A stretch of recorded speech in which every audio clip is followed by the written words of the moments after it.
दोस्तों, तुम हर संडे को मेरी आराधना करने के लिए चर्च जाते हो। वहां तुमको परमेश्वर के राज्य के बारे में बताया जाता है कि उस राज्य में प्रवेश करने के लिए तुमको मुझ पर विश्वास करना होगा। मुझ पर विश्वास करने वाले व्यक्ति के मन में कभी गंदे विचार नहीं आएंगे, क्योंकि बाइबल में लिखा है, तुम मुझ पर विश्वास तो करते हो, लेकिन तुम्हारा मन मुझसे दूर ही रहता है। याद रहे, जिसका मन मुझसे दूर रहता है उसके मन में गंदे विचार जरूर आएंगे। आज से तुम प्रार्थना करने के बाद बाइबल पढ़ना और उन वचनों को अपने मन में अंगीकार करो, तो निश्चय ही तुम्हारा मन में गंदे विचार नहीं आएंगे और तुम मेरे संतान कहलाओगे। क्योंकि पवित्र शास्त्र में लिखा है, तुम सुन चुके हो कि मूसा की व्यवस्था यह कहती है कि व्यभिचार न करना, परंतु मैं कहता हूं, जो कोई किसी स्त्री पर कुदृष्टि भी डाले वह अपने मन में उससे व्यभिचार कर चुका। हम सब कुछ जानते हैं, फिर भी कभी कभी मन की हरकतें, उसका शोर इतना ज्यादा बढ़ जाता है कि हम उससे दूर बैठने की कितनी भी कोशिश क्यों न करें, फिर भी मन के अंदर गलत विचार उमड़ने लगती है। ऐसे में हम क्या कर सकते हैं? दोस्तों, बाइबल में लिखा है, परमेश्वर का भय मानना ही बुद्धि का आरंभ है। जब कभी भी आपके मन में ऐसे गंदे विचार उत्पन्न हो तो बाइबल का अध्ययन करें। जितनी भी गंदे विचार जो आपके मन में उत्पन्न हो रहे हैं वो शैतान की ओर से है। शैतान आपको अपने जाल में फंसाना चाहता है या आपको फंसा चुका है।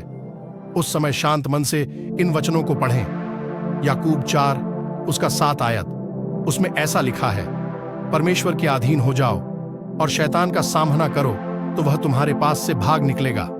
दोस्तों, यीशु मसीह ने कहा, जो दुख तुझको झेलने होंगे उनसे मत डर, क्योंकि देखो, शैतान तुम में से कितनों को जेल खाने में डालने पर है, ताकि तुम परखे जाओ और तुम्हें 10 दिन तक क्लेश उठाना होगा।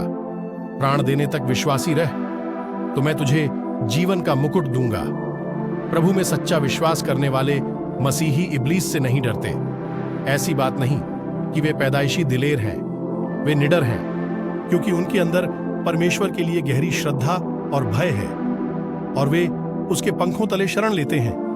दोस्तों, यीशु मसीह के शुरुआती चेलों पर कई दुख आए, फिर भी उन्होंने निडर होकर इनका सामना किया और मरते दम तक वफादार रहे। वे शैतान इब्लीस से आने वाले जुल्मों से नहीं डरे, क्योंकि वे जानते थे कि यहोवा अपने वफादार सेवकों को कभी नहीं छोड़ेगा। उसी तरह आज भी अभिषिक्त मसीहियों और उनके समर्पित साथियों पर चाहे कितने ही जुल्म आए, उनका मन नहीं डगमगाता है। वे परमेश्वर की तरफ अपनी खराई बनाए रखने की ठान लेते हैं। अंत में कहना चाहता हूं, शैतान को अवसर मत दो अपने ऊपर हावी होने के लिए। आपने सुना भी होगा, खाली दिमाग शैतान का घर होता है। तो दिमाग को खाली ना रखें। जहां खाली है वहां परमेश्वर को स्थान दें। आपका मन कभी विचलित नहीं होगा। प्रतिदिन बाइबल अध्ययन करें और प्रार्थना करें। शैतान निश्चय ही हारेगा और आप जीतोगे। बाइबल में बहुत सारे उदाहरण मिलेंगे। जिसने भी परमेश्वर पर पक्का विश्वास किया उसे परमेश्वर ने ऊंचा किया, आपको भी करेगा। प्रभु इस संदेश के द्वारा आपको बहुतायत का आशीष प्रदान करें। आमीन। आइए हम प्रार्थना करें। पिता परमेश्वर, आपका धन्यवाद करते हैं। प्रभु जी, आपने हमें अपने वचन के द्वारा बताया कि कैसे हम शैतान के बंधन से आजाद हो सकते हैं।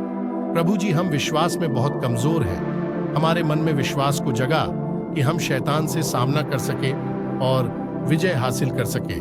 प्रार्थना को यीशु मसीह के नाम से मांगते हैं।